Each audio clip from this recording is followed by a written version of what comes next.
kalau kalian itu sudah ikut permainan ini, itu artinya kalian siap kalah, siap menang dong. Namanya, yuk kita main yuk, main. Oke, main. Setuju ya ikut main ya? Siap kalah, siap menang? Ya. Oke, siap kan gitu. Habis itu kalah. Ya sudah, kalau kalah ya sportif lah kan gitu kan. Iya. Nah, pemilu baru aja berlalu nih, Tan. Menarik sekali ketika orang tiba-tiba itu langsung berbicara mengenai politik khususnya ini. Siapa mendukung siapa? Ada yang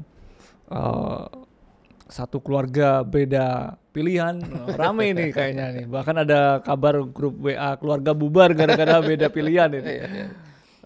Tapi itu ribut karena beda pilihan.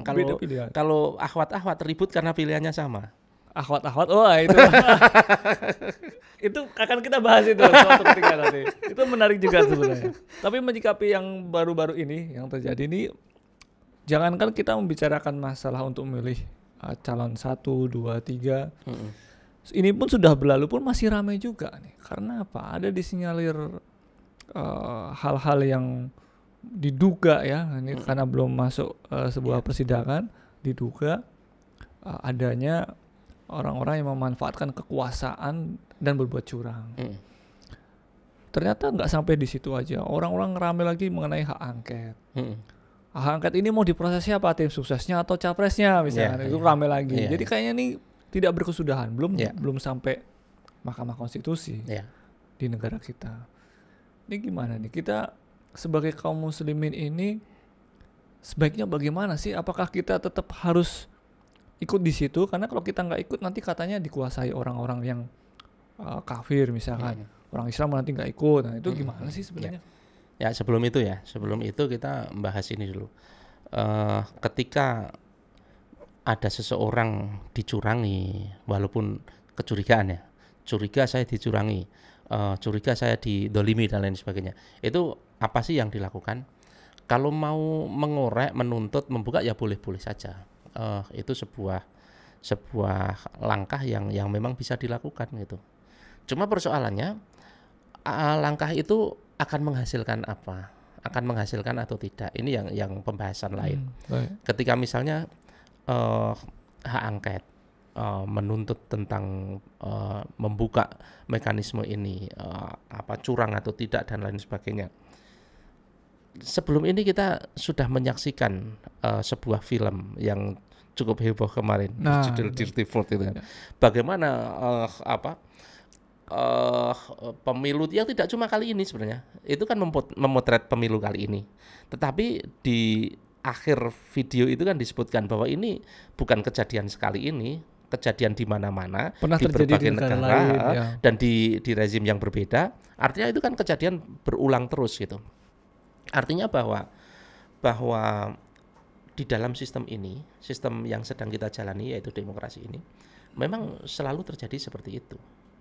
Nah sekarang logikanya begini, bagaimana tuntutan itu akan bisa menghasilkan sesuatu yang diinginkan si penuntut kalau sebelum kompetisi saja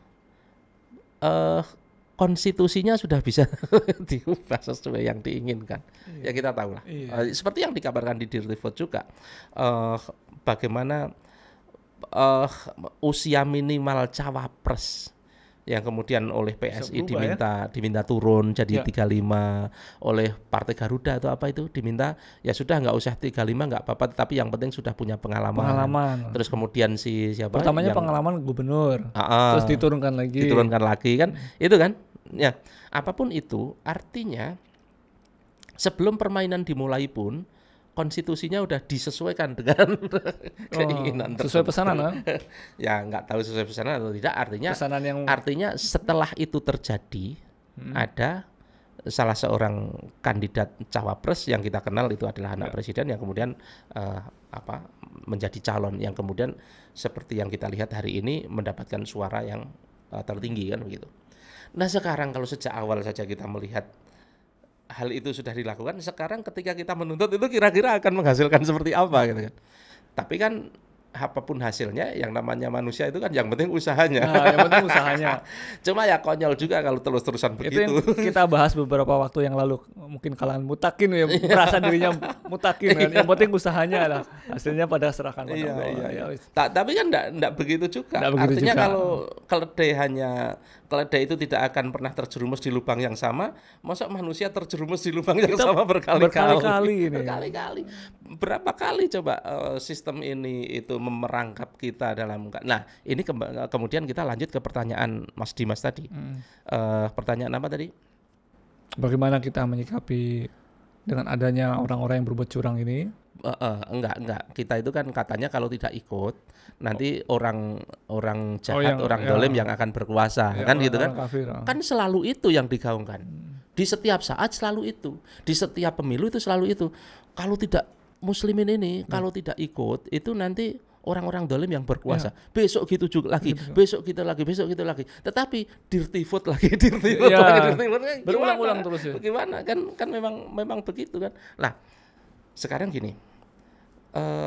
Orang-orang dolim itu kan, ya namanya orang dolim kan tidak takut dosa. Dia mau melakukan apa saja untuk mendapatkan apa yang diinginkan. Berbeda dengan orang beriman yang dia takut dosa. Dia tidak akan melakukan hal-hal yang memang tidak benar. Nah, persoalannya Anda itu berhadapan dengan orang-orang seperti itu. Kemudian dikatakan nanti kalau Anda tidak ikut berpartisipasi, ini akan dikuasai orang-orang dolim. Sementara orang dolimnya dengan apapun yang cara itu bisa menguasai. Karena sistemnya memang memungkinkan orang kafir, orang musyrik, orang dolim untuk menguasai orang mukmin. Kan begitu. Jadi sistem demokrasi ini bukan sistem yang memungkinkan seorang mukmin untuk menguasai orang kafir, tetapi memungkinkan orang kafir untuk menguasai orang mukmin gitu. Kalau di dalam sistem Islam kan tidak boleh. Betul. Sudah ada dalilnya. Jangan jadikan orang kafir sebagai pemimpin kalian, itu kan jelas. Kalau di dalam demokrasi kan tidak ada dalil itu. Nggak ada. Adanya ya silahkan berlomba-lomba. Berlomba-lombalah antara orang beriman dan orang tidak beriman kan, gitu kan. Sementara orang yang beriman itu tidak mau melakukan dosa, sementara yang tidak beriman itu Itu apapun seandainya caranya. jadi undang-undang masih bisa kita rubah juga itu Masih kalimatnya. bisa juga. Karena memang enggak, ya konstitusi Ya, aja bisa diubah. Dan bisa juga nanti 5 tahun yang akan datang usianya diturunkan lagi juga bisa tuh. Nah, persoalannya gini, kenapa sih muslimin ini kok selalu diajak untuk berpartisipasi? Jadi partisipasi muslimin itu adalah legitimasi atas kemenangan mereka. Loh, kalau kalian itu sudah ikut permainan ini, itu artinya kalian siap kalah siap menang dong. Namanya, yuk kita main yuk, main. Oke, main. Setuju ya ikut main ya? Siap kalah siap menang? Ya. Oke, siap kan gitu. Habis itu kalah. Ya sudah, kalau kalah ya sportif lah kan gitu kan. Iya. Sementara untuk menang, ya mereka bisa apapun dilakukan. Karena apa? Karena ini sistem ciptaan mereka. Mereka itu artinya bukan orang-orang yang sekarang, tetapi orang berideologi mereka yang kemudian diwarisi oleh mereka. Nah, sistem permainan mereka yang mereka ciptakan itu memang sistem yang memungkinkan mereka untuk menang. Seperti halnya sistem Islam itu memungkinkan muslimin untuk menang gitu. Lah kita itu dijebak untuk mengikuti sistem dan pola permainan mereka. Dengan bujukan tadi, kalau tidak ikut nanti dikuasai oleh Ya, orang betul. kafir, dan itu selalu begitu. Selalu Selalu begitu begitu. dan selalu juga kalah lagi kan begitu. Karena apa? Sekali lagi permainannya milik mereka gitu. Dan dilalah, kok dilalah ya? Kebetulan setiap pemilu yang dicitrakan dekat dengan orang Islam selalu kalah. Selalu kalah. Dekat dicitrakan ya. Iya. Padahal bukan bener-bener Islam, Ya. tapi dicitrakan dengan Dicitrakan. itu selalu kalah. Itu di pemilu tahun kapanpun. Maksudnya pemilu demokrasi. Ya. Karena pemilu itu nanti kan tidak cuma di demokrasi. Baik. Di dalam Islam ada kok pemilu. Ada. Iya, zamannya Utsman itu kan dan Ali itu kan pemilu itu. Salah satu sahabat Abdurrahman bin Auf Iya. berkeliling ya. Iya, berkeliling kota, mengambil suara kan. bertanya Jadi pada pemilu itu bukan hak eksklusifnya sistem demokrasi. Sistem Islam itu juga ada pemilu. Cuma bedanya apa? Di dalam demokrasi, setelah pemilu dan pemimpin itu terpilih, menerapkan hukum rakyat, hukum legislatif. Kalau di dalam Islam setelah pemilu, khalifah yang terpilih itu menerapkan hukum Allah. Bedanya itu. Jadi sebenarnya sama di dalam yang bisa memilih pemimpin secara langsung itu tidak cuma sistem demokrasi. Sistem Islam itu juga bisa memilih khalifah secara langsung sama. Menarik sekali. Berarti dalam suatu permainan tadi yang disebutkan, boleh dong kita tidak ikut main. Ya namanya permainan. Lagi nih, kalau sudah tahu bahwa ini sebuah permainan curang, jadi kan mau ikut atau enggak? Enggak saya. Kan gitu kan, sudah jelas-jelas permainan curang ya. Sebagai sebuah bentuk perlawanannya apa? Ya saya enggak main. Ya. Terus diam aja? Enggak diam. Buat permainan sendiri. Kan Menarik itu ya. Baik, kita akan buat permainan-permainan berikutnya di pertemuan yang akan datang. Ya, tidak kali ini.